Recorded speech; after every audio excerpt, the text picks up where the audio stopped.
Good morning, everyone. Our first case this morning is Charter Schools versus John Doe.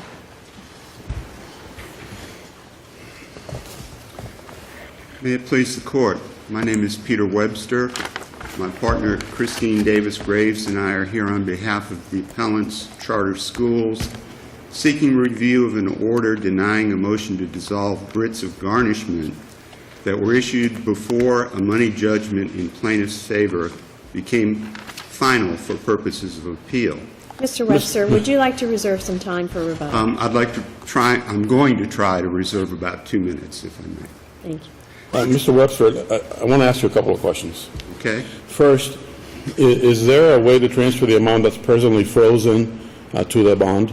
There is not. There is no way to do that? No, sir. Can it be done by consent of the parties and consent of the surety? It could be done by consent of the parties, I think, yes. All right. Have you tried doing that? There was some discussion of that at some point. Yeah, I have to tell you that I concede and I recognize the inherent unfairness of freezing $2 million when there's a bond that will cover the entire judgment plus interest. But my problem is this. The rule, in my mind, is clear and unambiguous. And I'm not sure that we're in a position to forgive. Let me rephrase that. I think perhaps the defendant should have been ready at the time of the hearing on the motions attacking the final judgment to oppose the bond. Well, Your Honor, I'd like to try and convince you that the word determine in Rule 1.550A is not plain and unambiguous. You're going to have a high mountain to climb, Well, but please try. But others may be listening to you. Others may be listening. And Thank have a you. different idea about it. So. That's true. That's always true. Let's go right to whether the word determine is plain and unambiguous, because the plaintiff's entire argument is based on that proposition. Well, we don't do anything, the trial courts don't do anything except by written order. So an oral pronouncement in open court, your post-trial motions are denied, doesn't seem to me to kick off the process of execution. Well, Your Honor, that's exactly the way we feel, as you've seen from our briefs. Because it seems to me that if that were the case, you'd have folks, waiting for the judge to say motion's denied, call the partner, go ahead, serve the writ. Well, if the clerk's office was doing its job, I'm not suggesting that they weren't, but I'm saying if under this scenario, the writ of execution has to be issued by the clerk's office, right? The writs of garnishment in this case had to be issued by the clerk's office. So we know that a motion attacking the final judgment, and the final judgment was a final judgment. I don't have any question of that whatsoever. The rule permits suspension of rendition, is what it does. So how is it possible that the clerk's office could have issued the writ if there is no determination of the motions that suspend rendition? Well, we go back to the definition of determine, Your Honor. How would the clerk's office know that it had been determined? Well, I assume that plaintiffs took a conformed copy of the order. How could the order have been conformed if it wasn't rendered yet? I'm sorry? How could the order have been conformed if it wasn't rendered yet? Well, it was signed, was it not? It was signed on the same day. Yes, ma'am, it was handwritten at the conclusion of the hearing, signed. A copy was given to each of the lawyers present. And nothing precluded your client from filing a notice of appeal then and there, notwithstanding the fact that it hadn't been docketed, because you don't have to have a rendered order in order to appeal it, do you? Your Honor, respectfully, I disagree with that. And the reason I disagree with it, we could have arguably filed a notice of appeal before the order denying post-trial motions was rendered. Had we done so, according to the clear and unambiguous language of Rule 9.020I3, we would have been deemed to have abandoned our post-trial motions. No. Before it was signed on the same... Yes, Your Honor. No, after the order on the motion was signed. And what difference does it make? I mean, if the order on the motions was signed denying your post-trial motions, What difference does it make whether at that point in time you were filing a notice of appeal and the result was abandonment of your motions if they were already denied? Because 6 of 1, then half we a dozen wouldn't be years. able to argue that the trial court had incorrectly ruled on those motions on appeal. Okay. Counsel, do you have a case that says that you can't file a notice of appeal between the date of the order, the actual entry of the order, and the time it's rendered, and that filing a notice of appeal in between those times waives your, whatever you've argued in your motion, your post-trial motions? I do, Your Honor. In fact, if you'd give me just a second.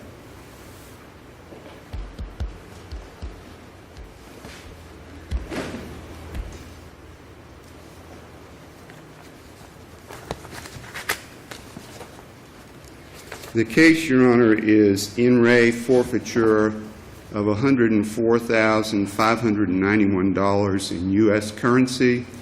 The site is 589 Southern 2nd 283, a 1991 Supreme Court decision, in which the court, in a unanimous opinion, said that, and this is on page 285, we emphasize that the rule that a party abandons a post-trial judgment motion by filing a notice of appeal is the proper rule, and we hold the abandonment doctrine still applies in this state.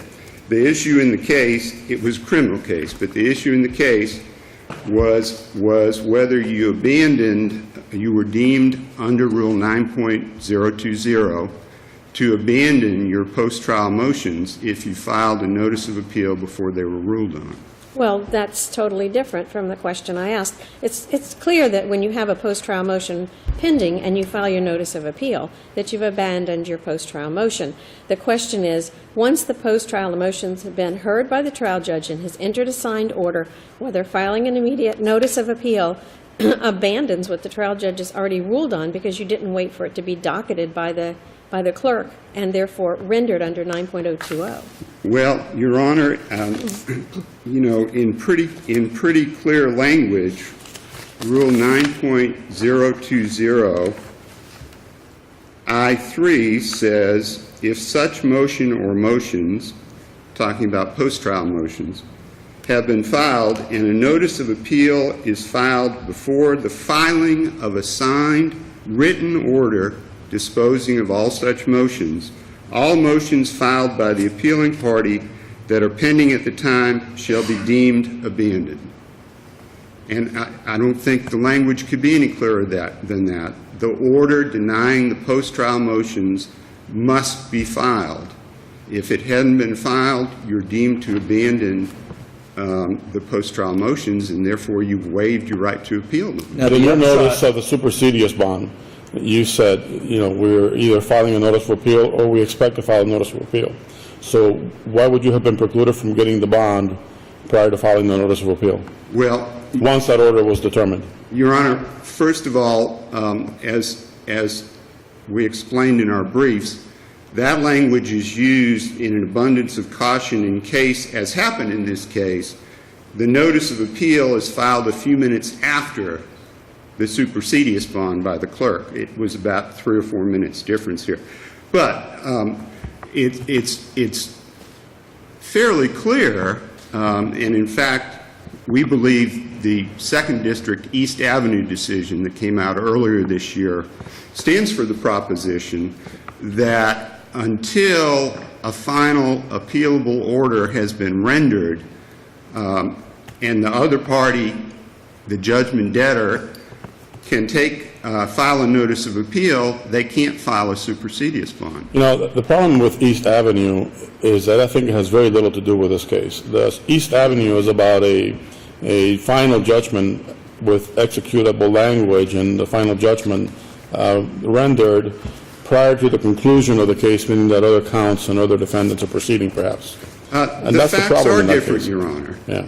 But the proposition for which we cite it is the proposition that, first of all, by subjecting East Avenue to execution at a time when it has, by filing, when it has no appellate remedy and therefore cannot protect its assets by filing a supersedious bond, no appellate remedy, therefore it can't file a supersedious bond, the order places it in a quandary. We have the same quandary And in it said this that it case. was so unfair that it would quash the order, right? That on a cert petition. On a cert petition. So is the upshot of where you are now that appellee will get about $2 million that's presently held by the bank and then also have the bond? Where we are right now is that appellee has under garnishment $2,017,000 of our client's money.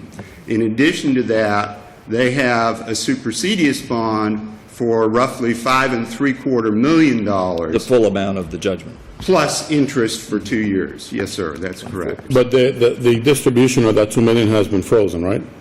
It's been stayed They can't go to judgment on the writ. until the appeal, the main appeal is, and there is a main appeal proceeding somewhere, right? Yes, sir, but the whole point of a supersedious bond is to prevent this sort of thing. I agree with you completely. I agree with you completely that it seems unjust and improper to allow $2 million to be frozen while there's a supersedious bond in place that will cover the entire judgment plus interest. I agree with you. I don't disagree. My problem is that I also believe that the language of the rule is clear and unambiguous. It creates a very unfair situation for you, and I'm not willing to say that the Supreme Court didn't mean determined, that they meant rendered. They could have said rendered, but they didn't. They said determined in the rule, right? Well, that's what the rule says, And yes, sir. I'll tell you this as well, and I think, you can count heads and figure out where we are more or less on this issue, but, all of that is up in the air and nobody has decided anything. If there is a way to remedy this case so that those funds that are being frozen are released and moved over to the bond, then that would be a proper solution, in my humble opinion. Well, Your Honor, to this point, the plaintiff has not been willing to do that. And I really would like to try to explain why. You've already gone over your time. Well, I understand that. But Thank you can go ahead and finish responding to Judge Well, Fernandez. the reason we think determined, Your Honor, is ambiguous is, as we cited in our reply brief, there are lots of other definitions of the word determined that support our position that it means conclusively and finally decide. In fact, the decision, the definition on which the plaintiff relies to come to a decision is only the fifth meaning of the word determine in Merriam-Webster.com. The previous meanings include to officially decide something, to fix conclusively, to decide or settle a dispute conclusively and authoritatively, and to give judgment. And under Rule 9.020I, that does not happen. Judgment does not occur until the order disposing of post-trial motions is rendered. If I remember, I don't want to step on Judge Wells' presiding over the time. If I remember my next question, I'll ask you on rebuttal. Okay. But I may Thank you. forget by then. Hopefully I'll remember.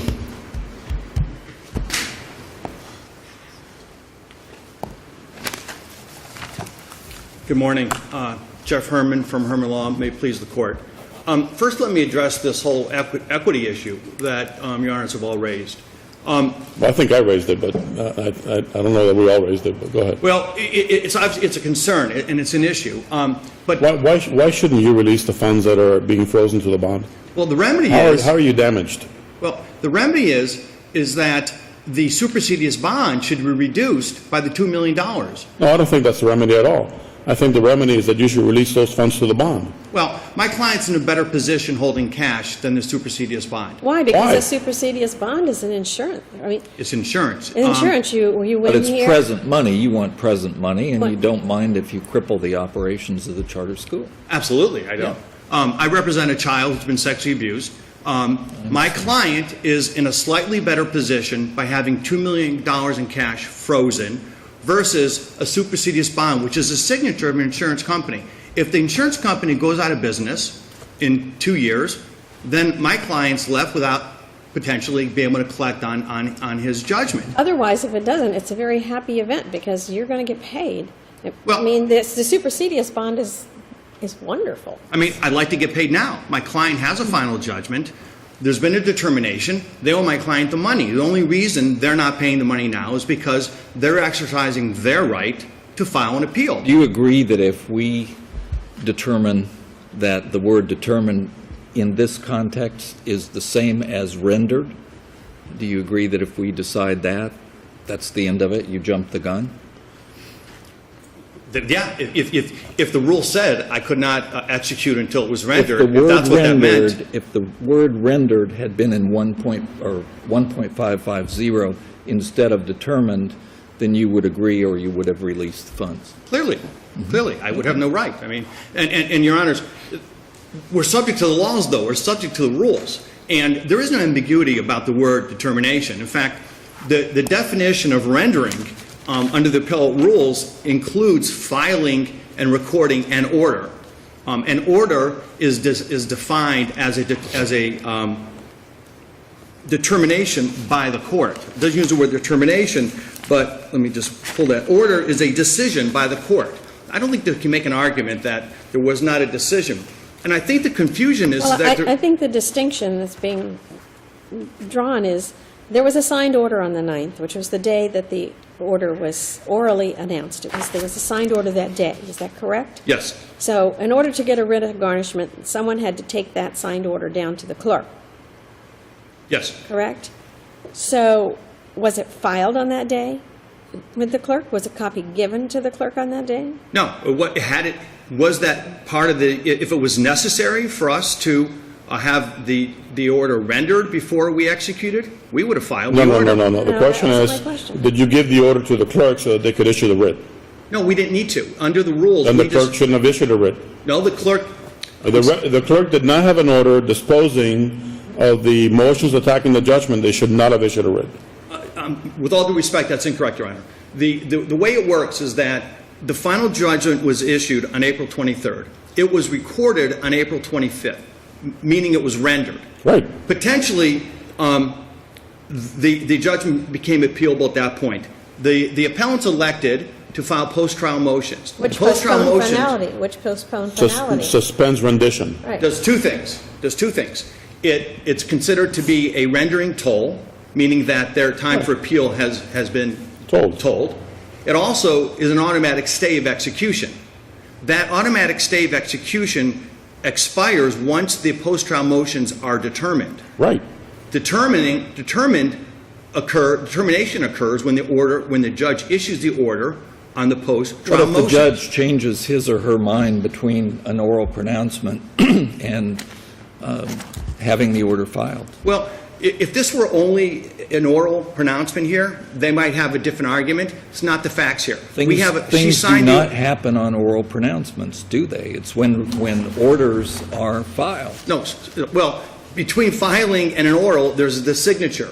And in this case, the judge signed the order. Both parties received a copy. Now, there's nothing that prevented... No, wait a minute. We're sort of skipping through things. The way you were proceeding, I'd like you to finish that. So you went to hearing and the judge issued a written order signed determining the issue. Correct. Giving Right. both parties copies. So then how would the clerk know that the suspension of rendition is over unless the clerk is presented with the signed order from the court? The writ doesn't talk... The Answer motion my for the question. writ... Answer my question. How does the clerk know that the rendition, the suspension of rendition is concluded unless you give the clerk a signed order from the court denying the post-judgment motions? The way the motion says that we're entitled to it, the clerk doesn't look into the post-trial motions. We're making representations as counsel that we're entitled to the writ. And we have to give a copy of the recorded judgment, which is what the clerk's concerned with. Now, had I jumped the gun and it had not had a final order, then the court could have dissolved the writs. Are you responsible for damages to the appellant if they prevail on appeal in the main case because of the frozen $2 million? The tort would be wrongful garnishment. I would think so. Okay. I don't know. Yeah, Your Honor, the rules is crystal clear, and there was nothing that prevented. So is that a yes or no? Are you responsible for damages? I don't know. I'm not going to. I don't know. I haven't thought about whether I followed the rules. Well, you should think about that. Well, if I don't know, Your Honor. I know you don't know. I don't know either. I just asked a question. I'm suggesting that perhaps you should But the think long about and that. the long and the short is, your writs were issued on June 10th, and the final order was docketed on June 12th, right? 13th. 13. I showed the 12th on the clerk's printout, but I think the date stamp on the on the order was the 13th, but I think the docket reflects the 12th. I don't think it particularly matters, but so that's the sequence, and the bank immediately on service of the writ, before the bond was up, the bank immediately froze funds, right? Yes. Okay. Yeah. So the appellant, nothing stopped the appellant from filing a copy of the order denying their post-trial motions on Monday, on the 9th. They could have walked down if they wanted to file the notice of appeal and preserve their post-trial motions for appeal, filed a copy of the order, filed a notice of appeal, and filed their civil supersedeas bond, and their client would have been protected 100%. They elected not to. In fact, Your Honor. And the only thing that may save you here, in my humble opinion, I'm just speaking as one of three, is what appears to be a lack of diligence in doing just that, in obtaining the bond. Yes, and Your Honor, and this is, the appellants are not even being. But I'm not sure that that's actually going to save you. I don't know. We still have to talk about these things. But as a matter of courtesy, normally, the parties say, I'm going to be filing a notice of appeal in the supersedeas bond. Would you hold off executing on this? And as a matter of courtesy. Or ask the trial court to give you 2 days past.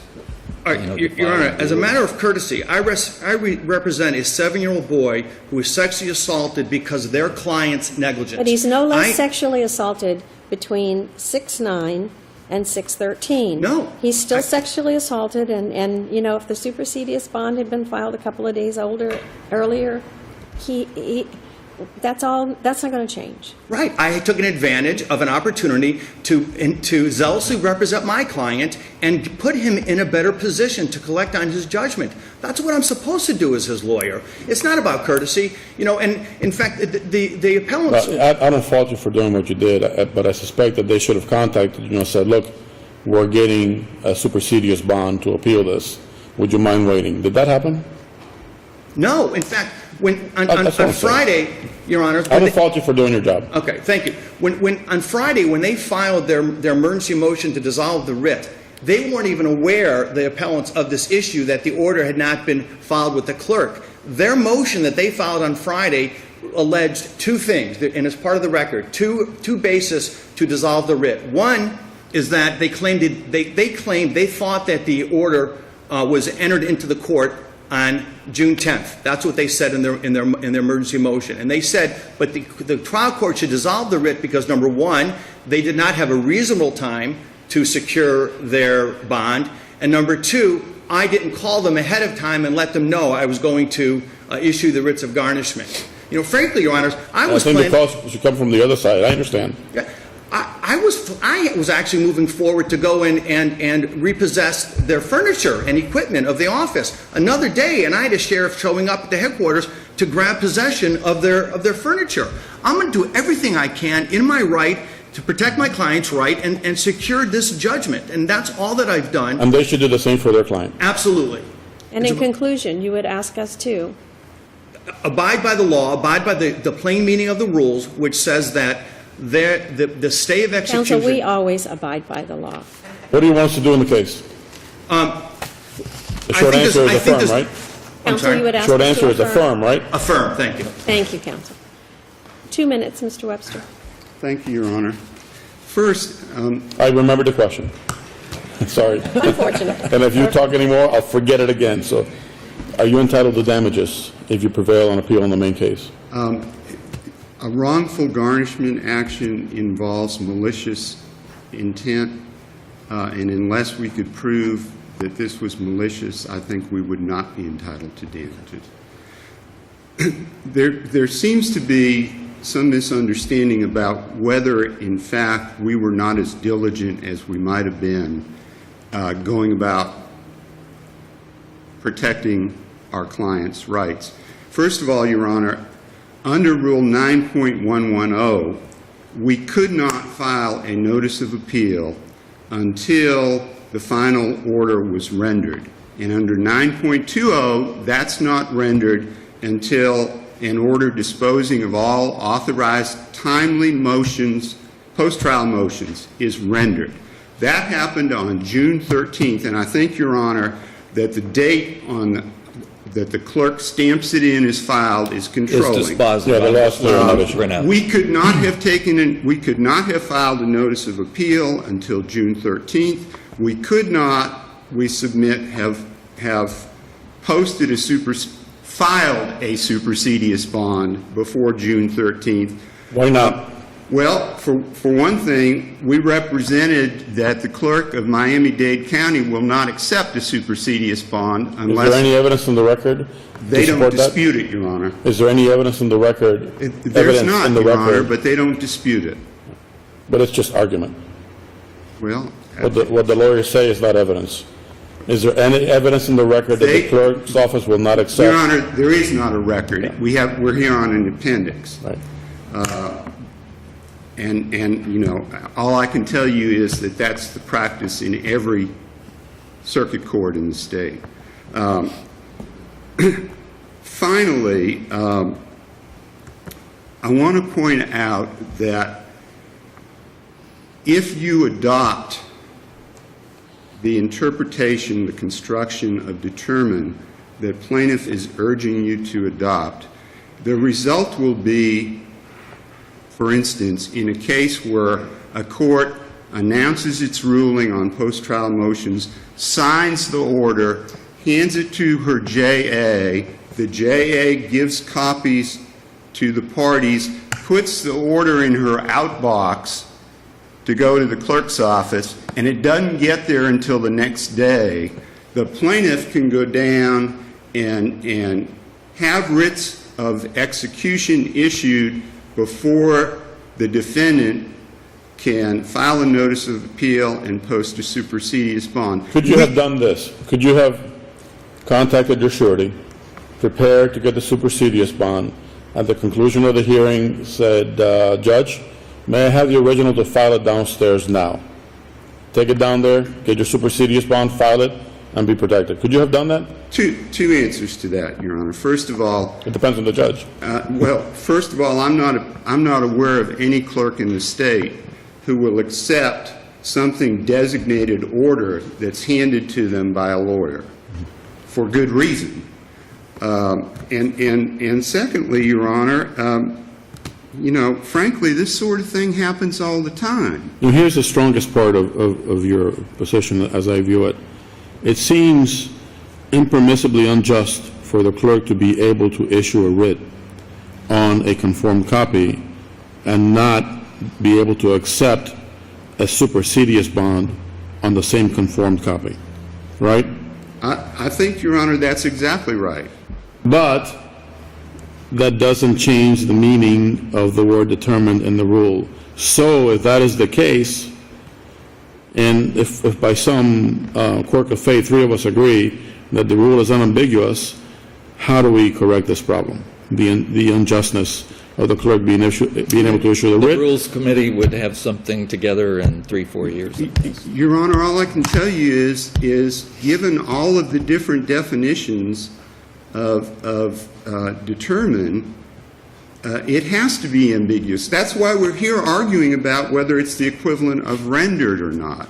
I would suggest the court take a good, close look at the Supreme Court decision in Barco versus Pinellas County School Board, a case where the Supreme Court concluded that the word within in a prior version of Rule 1.525 was ambiguous, and went through the process looking at dictionaries and applying all of the rules of construction we have argued should be applied in this case to reach a reasonable result. And we suggest to you that's what should happen here. We've been told by the Supreme Court previously that, quote, "We say what we mean and we mean what we say."